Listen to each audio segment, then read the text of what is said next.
लेते हैं। पहले थोड़ा-सा इस मार्केट में जो कोहराम मचा है उसकी बात कर लेते हैं। इसका इम्पैक्ट भारत पर भी दिख रहा है। इंडिया विक्स में परसेंटेज के हिसाब से जुलाई 2008 के बाद की सबसे बड़ी इंट्राडे मूव आपने देखा आज करीब-करीब 41%।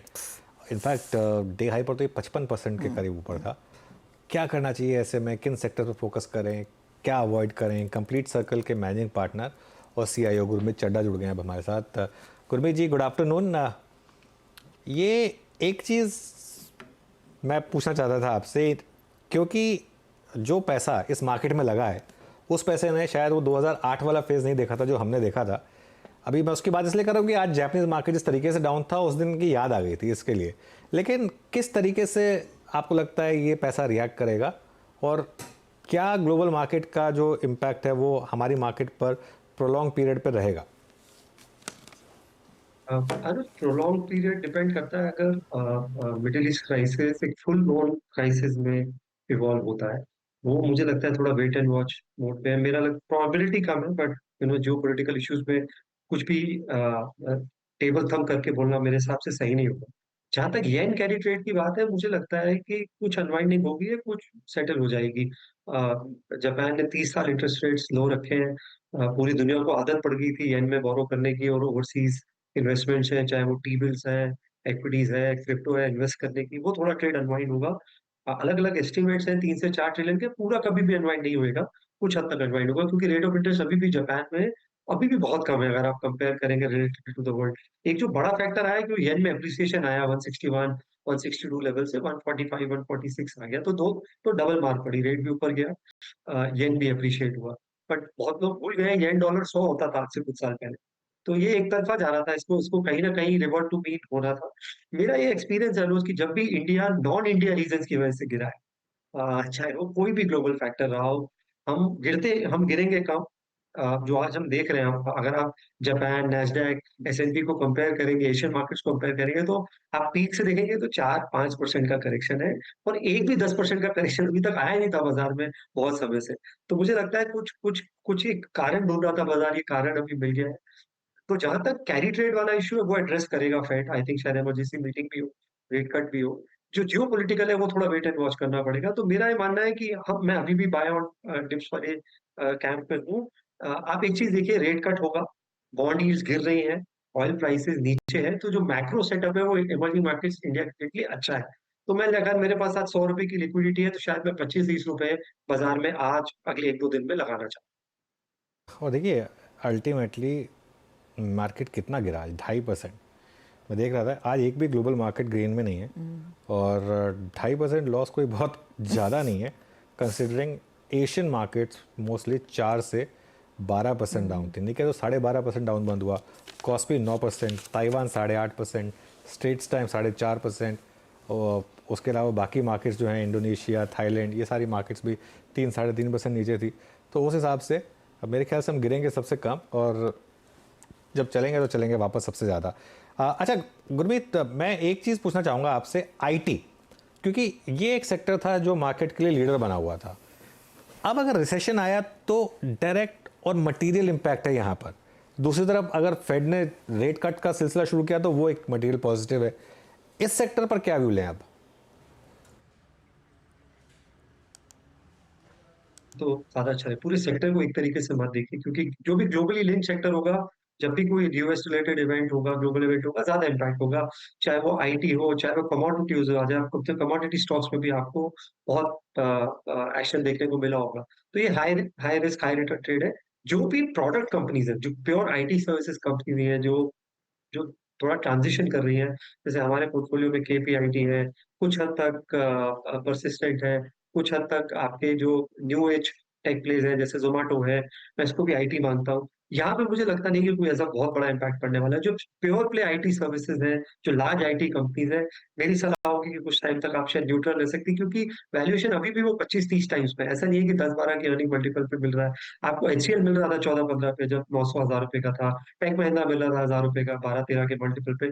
वैसा कोई वैल्यूएशन आए तो आप शायद एक पूरा बीटा ट्रेड ले सकते हैं। अभी आप, मुझे लगता है, आप देखिए, अगर थोड़ा 6 महीने साल अगर आप एक्स्ट्रा पोलेट करेंगे, तो इंटरेस्ट रेट नीचे आ रहे हैं, बॉन्ड यील्ड्स नीचे गिर रही है। Oil prices, commodity prices soft हैं, तो रेट सेंसिटिव्स में ज़्यादा जिसे कहते हैं ना रिस्क एडजस्टेड रिटर्न है, तो चाहे वो बैंक्स हैं, फाइनेंशियल्स हैं, जो भी रेट सेंसिटिव है, रियलिटी है, मैं वहाँ पे फोकस करूँगा जिनका लिंकेज थोड़ा-सा कम हो, इंटरेस्ट रेट से लिंकेज ज़्यादा हो, ग्लोबल लिंकेज थोड़ा। अब गुरमीत, एक और यूनिवर्स जहाँ पर सेल साइड की पोजीशंस ज़्यादा आई हैं और इस पर आगे हम डिटेल में जानकारी भी शेयर करेंगे। वो कंपनियां जो बड़े पैमाने पर ग्लोबल कंपनियों के साथ तालमेल रखती हैं, और इसमें मदरसन सुमी, सोना, बीएलडब्ल्यू का जिक्र हम सुबह से ही करें क्योंकि वहाँ पर गहरी दरारें आई हैं। ये बताइए, वहाँ पर क्या ज़्यादा पेन परसिस्ट करता हुआ दिखाई दे सकता है अगर यही सिलसिला बिकवाली का ग्लोबल मार्केट्स में बना रहे कुछ समय के लिए? नहीं, मुझे नहीं लगता अनलेस बहुत बड़ा सप्लाई चेन डिसरप्शन हो, बहुत बड़ा वॉर एस्केलेशन हो, मुझे नहीं लगता है क्योंकि जो ट्रेडिशनल आईसी इंजन पार्ट्स की जो कंपनीज़ हैं, उसमें हर कंपनी 80-90% ऑपरेटिंग लेवरेज देखने को मिल रहा है कैपेसिटी यूटिलाइजेशन पे। कोई खास कैपेक्स हुआ नहीं है पिछले 3-4 साल में क्योंकि पूरी दुनिया ईवी और क्लीन एनर्जी की तरफ जा रही थी। तो चाहे मदरसन सुमी हो, चाहे सोना बीएलडब्ल्यू हो, जो भी ट्रेडिशनल ऑटो एंसिलरीज़ हैं, मैंने पहले भी चर्चा करी थी, मैं काफ़ी कंस्ट्रक्टिव हूँ। यूक्रेन सबसे बड़ा मार्केट था इंडिया के बाद, वहाँ पे सप्लाई चेन डिसरप्शन हुआ है। चाइना पूरा मेजॉरिटी ईवी की तरफ शिफ्ट हो गया है, तो इंडिया का अकेला ऐसा प्ले है जो अच्छा ऑफर करता है। आज थोड़ा आपको रिएक्शन देखने को मिलेगा क्योंकि बहुत सारे स्टॉक्स में रन-अप भी बहुत फास्ट आया है ऑटो एंसिलरी स्पेस में, बट मैं बहुत कंस्ट्रक्टिव हूँ। स्पेशली जो कंटेंट पोर्टफोलियो है, प्रीमियम पोर्टफोलियो है, जिसमें हम इंफोटेनमेंट सिस्टम्स लेते हैं, अलॉय व्हील्स लेते हैं, एयर बैग्स लेते हैं, जो भी कंटेंट पर फीचर वाला कार है, वहाँ वाले पोर्टफोलियो में मैं काफ़ी कंस्ट्रक्टिव हूँ। अच्छा Gurmeet, good afternoon, Virendra this side. अगर आप तीनों ही इंस्टेंसेस पे देखें, चाहे वो आज हो, चाहे वो इलेक्शन आउटकम वाला दिन हो, या फिर बजट का दिन हो, इन तीनों इंस्टेंसेस पे अगर मैं आज आईटी को हटा दूं तो एफएमसीजी में स्ट्रॉन्ग बाइंग थी। उस दिन बाजार ने अपना गियर बहुत खूबसूरती से शिफ्ट किया था। वो आज भी किया, वो बजट डे के दिन भी किया। दैट मीन्स बाजार को वैल्यूएशंस टर्म्स में अच्छा कंफर्ट मिल रहा है, नतीजे ठीक ठाक लगे, स्पेशली रूरल फ्रंट पे। आपका भी यही सेम मत है कि आप लोग भी यही अप्रोच रख रहे हैं एफएमसीजी पर इस वक्त? अ, वीरू जी आपने बहुत अच्छी बात बोली और मैं हमेशा बोलता हूँ हम सिर्फ रिटर्न देखते हैं, रिस्क नहीं देखते हैं। डिफेंसिव स्टॉक्स की भी बहुत अहमियत है पोर्टफोलियो में। कम गिरना उतना ही इम्पोर्टेंट है जितना बढ़ना है और ये ऐसे दिन हमें याद दिलाते हैं। इसलिए पोर्टफोलियो में बैलेंस होना ज़रूरी है। हम वो कहते हैं ना ट्रेन के आखिरी बोगी को आप नहीं हटा सकते।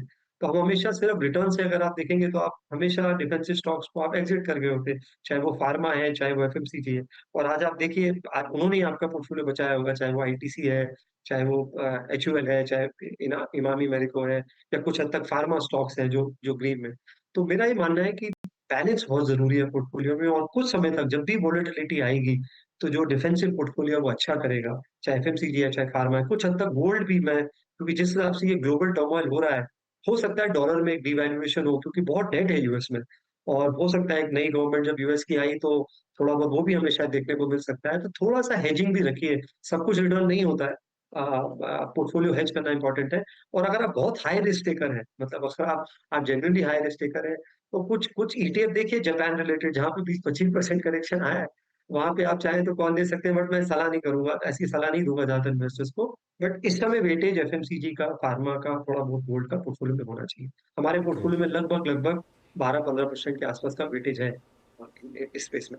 ओके। अच्छा गुरमीत, क्या कहा आपने? वो ट्रेन की लास्ट बोगी नहीं हटा सकते? मैं सॉरी सुना नहीं उसको। वो किस कॉन्टेक्स्ट में मतलब अनुज, रोटेशन इतना फास्ट होता है, जब हाँ, इंजन कब दूसरी तरफ आ जाएगा किस स्टेशन पे हमें नहीं पता लगता है। हाँ, तो ट्रेन तो आखिरी बोगी तो कोई ना कोई रहेगा पोर्टफोलियो में। कुछ समय पहले तक आईटी था 4 हाँ, महीने पहले, फिर हाँ, आईटी ने परफॉर्म किया, हाँ, फिर हाँ, कभी बैंक होगा।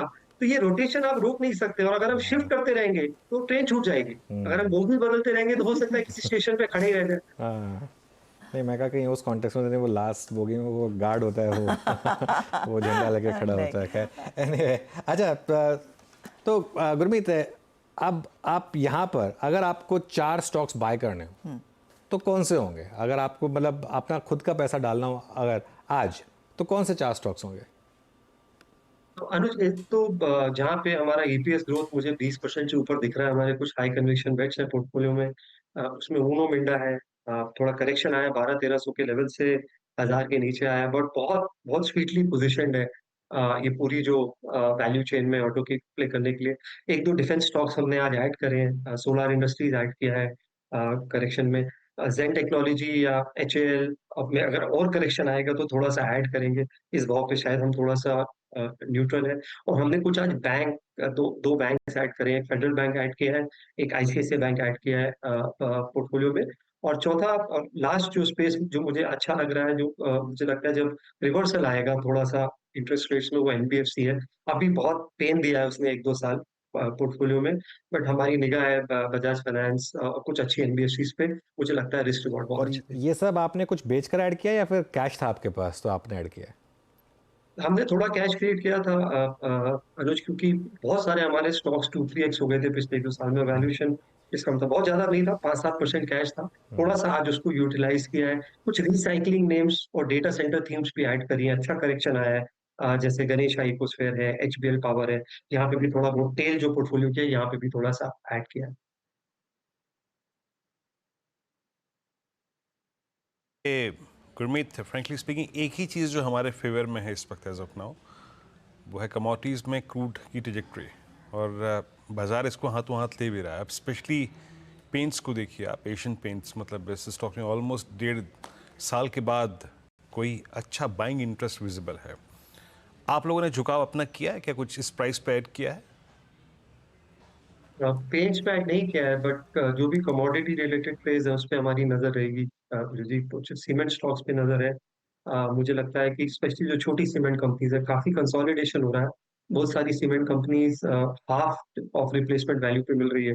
आज नया प्लांट सेटअप करेंगे तो $100 टन का कॉस्ट है, और इसी रेट पे सारे एक्विजिशंस हुए हैं। इंडिया सीमेंट देख लीजिए, सांगी देख लीजिए, काफी सारे आप देख लीजिए।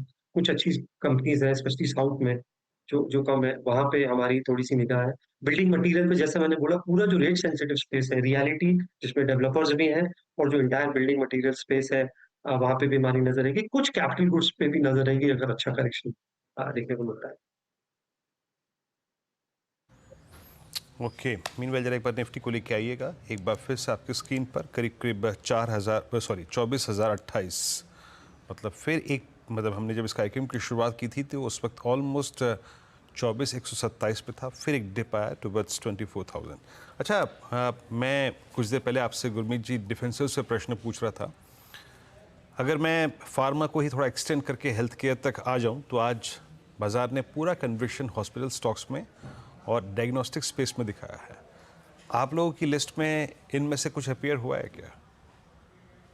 एक हम थोड़ा लकी रहे वीरू जी, हमने शायद पहले भी चर्चा करी थी। एक सीडीएमओ नाम है हमारे पास, न्यूलैंड लैब्स। उसने नया हाई बनाया था सुबह, और इस बाजार में भी नतीजे बहुत अच्छे थे। सीडीएमओ और बायोलॉजिक्स को बहुत अच्छा शेप अप कर रही है। बड़ा प्रूडेंट कैपिटल एलोकेशन है। थोड़ा सा एक्सपोजर हमारा डिवीज लैब्स में भी है, नतीजे इन लाइन थे। तो वहाँ हम थोड़ा एक्सपोजर बनाए हुए। एक स्टॉक जहाँ पे हमें बहुत ज्यादा रिटर्न अभी नहीं आया और फ्लैटिश रहा है, वो लॉरस लैब्स है। बट हमें उम्मीद है कि अगले, क्योंकि बिजनेस थोड़ा लंपी होता है, तो रहेंगे। और थोड़ा हमारा झुकाव है मैनकाइंड फार्मा पे मेरी नजर है। एक्विजिशन के बाद अच्छा करेक्शन आया है, और उनका जो गायनी पोर्टफोलियो है बहुत स्ट्रांग हो जाएगा इस एक्विजिशन के बाद। शुरू में थोड़ा सा ईपीएस एक्रेटिव नहीं है क्योंकि डेट बढ़ेगा, और पर 2 या 3 क्वार्टर के बाद मुझे लगता है बाजार इसको डिफरेंट तरीके से देखेगा। और शायद one of the largest pharma companies बनेगी फ्यूचर में। तो इन इन स्टॉक्स पे हमारी हमारी ये हमारे इन्वेस्टमेंट यूनिवर्स के पार्ट है। ओके, चलिए फिर अब गुरमीत जी बहुत बहुत शुक्रिया हमारे साथ जुड़ने के लिए, और एक कंफर्टिंग वॉइस। मार्केट में बिल्कुल देखिए थोड़ा सा आपको रिस्क लेना पड़ेगा। अच्छी क्वालिटी के स्टॉक्स अगर आपको ठीक रेट पे मिल रहे हैं तो थोड़ा सा ऐड करने की कोशिश करिए। ये मार्केट रिकवर भी मतलब जल्दी ही करेगा और फास्ट करेगा। लेकिन अभी के लिए एक बार